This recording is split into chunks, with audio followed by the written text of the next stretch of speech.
going to start with invisible work, because no one could ever praise me enough, because I don't mean these poems only, but the unseen, unbelievable effort it takes to live the life that goes on between them. I think all the time about invisible work, about the young mother on welfare I interviewed years ago who said, "It's hard. You take him to the park, run rings around yourself to keep him safe, cut hot dogs into bite-sized pieces for dinner, and there's no one there to tell you you're doing a good job because you were patient and loving for the 1,000th time, even though you had a headache." And I, who am used to feeling sorry for myself because I am lonely, when all the while, as the Chippewa poem says, I am being carried by great winds across the sky, thought of the invisible work that knits up this world day and night, the slow, unglamorous work of healing, the way bees ransack this world into being, while owls and poets stalk shadows, our loneliest labors under the moon.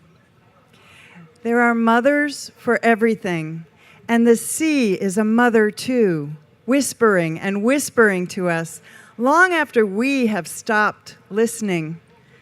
I stopped a moment and let myself lean against the blue shoulder of the air. The work of my heart is the work of the world's heart. There is no other art. Thank you. I don't know how many of you guys, when you're going grocery shopping, find yourself trailing interesting-looking people around the store, but that's me. I'm the person trailing you. If I'm trailing you, it means I think you're cool. So this is called I Confess.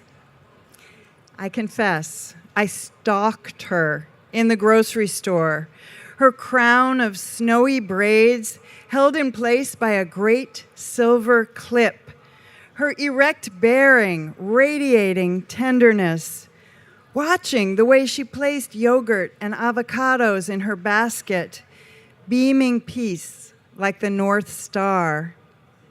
I wanted to ask, what aisle did you find your serenity in? Do you know how to be married for 50 years or how to live alone? Excuse me for interrupting, but you seem to possess some knowledge that makes the earth turn and burn on its axis. But we don't request such things from strangers nowadays.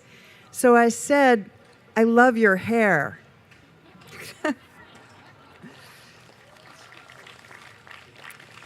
This is something that happened in our household last January. Remember what a rainy winter we had? Just torrents for days and days. This is called Candle. Not yet 7 a.m., our street still a forest of shadows, and a woman springs out from behind a row of trash cans to yank, panic-stricken, on the passenger side of Lee's car. Lee is my husband. He lets her in. She's about 30, dirty blonde, hard used, trembling all over like a soaked cat. "Please help me. He'll kill me if he finds I'm leaving," she cries.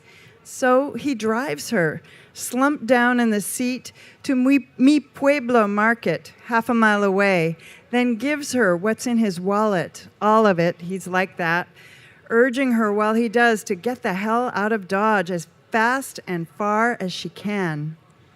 Then fights freeway traffic to reach his job at the machine shop in Hayward, where he calls me, shaking now himself. He's a rescuer of feral cats, this quiet man who will sit by a saucer of milk for hours, soothing the terrified creature until it can take nourishment. But he couldn't save this woman. And sometimes in summer, when our windows are open, we hear the voices screaming, "Shut the fuck up before I give you something to cry about." Yet I tell him, in these vicious times, Any small pre-dawn kindness can be a candle that doesn't conquer the dark but cracks it just a peep at the seams. Her name was Megan. Where did she go then with her skinny, tattooed wrists and dripping hair? Into the wind and rain like any wild thing, into the storm of living.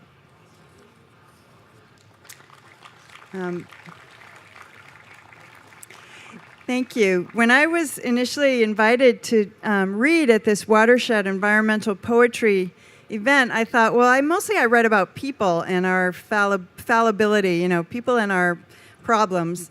I don't write about nature. I'm not Mary Oliver. And then I thought, wait, I do. I wrote about taking a walk in the woods and not paying enough attention to nature, so that kind of counts. Because I am a person who just is in my head too much, which is probably true of a lot of writers. So this is called Because These Failures Are My Job. And the title is stolen from a poem by Lucille Clifton that I love, which says, you ask me why I do it, though I fail and fail again at the giving of true names. It is because I am Jesus and his mother, and these failures are my job. That's her poem, which I love. So I stole the last line, because these failures are my job. This morning, I failed to notice the pearl gray moment just before sunrise when everything lightens. Failed also to find birdsong under the grinding of garbage trucks, and later walking through woods to stop thinking for even 5 consecutive steps. Then there was the failure to name the exact shade of blue overhead. Not sapphire, not azure, not delft. To savor the soft squelch of pine needles underfoot. Later, I found the fork raised halfway to my mouth while I was still chewing the last untasted bite. And so it went until finally, wading into sleep's thick undertow, I felt myself drift from dream to dream, forever failing to comprehend where I am falling from or to. This blurred life, with only moments caught in attention's loose sieve, tiny pearls fished out of oblivion's sea, laid out here as offering or apology or thank you. And this is another because even the word obstacle is an obstacle. I used to swim a lot. Actually, I still swim, but I used to swim in this pool. And, people who swim in pools, the only thing we really want is a lane to ourselves. We just want you to leave. That's really all we want. Get out of my lane. So this is called Because Even the Word Obstacle is an Obstacle. Try to love everything that gets in your way.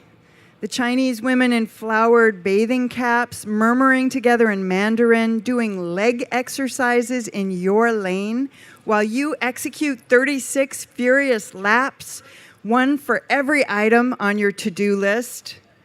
The heavy-bellied man who goes thrashing through the water like a horse with a harpoon stuck in its side, whose breathless tsunamis rock you from your course. Teachers, all, learn to be small and swim through obstacles like a minnow without grudges or memory. Dart towards your goal, sperm to egg. Thinking obstacle is another obstacle.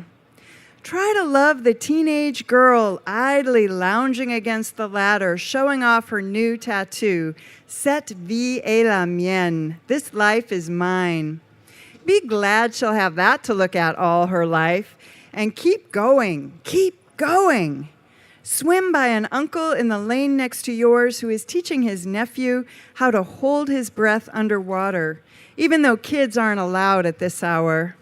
Someday, years from now, this boy who is kicking and flailing in the exact place you want to touch and turn will be a young man at a wedding on a boat, raising his champagne glass in a toast when a huge wave hits, washing everyone overboard. He'll come up coughing and spitting like he is now, but he'll come up like a cork, alive.